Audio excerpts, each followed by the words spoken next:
আসসালামু আলাইকুম। আলহামদুলিল্লাহ, ধানের ফলন এতে কি খুব সুন্দর ধান হয়েছে। যদিও এবছর পোকামাকড়ের আক্রমণ বেশি। তো এটা হলো মাধবী ধান। মাধবী ধান মোটামুটি খারাপ না, খুব সুন্দর ফলন হয়েছে। তো আপনারাও যদি মাধবী ধান আবাদ করেন তো এটার ফলন ইনশাল্লাহ খুব সুন্দর। দেখেন ধানগুলো অনেক ভালো, খাইতেও অনেক সুস্বাদু। ধানও চিকন, ফলনও ভালো।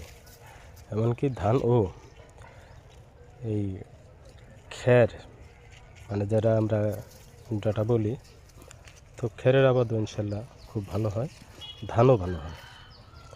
তো মানুষের খাদ্য এবং গবাদি পশুর খাদ্য সম পরিমাণে এই ধানটা ফলনশীল। তো এটাও আমরা আগামীতে ইনশাল্লাহ আবাদ করব।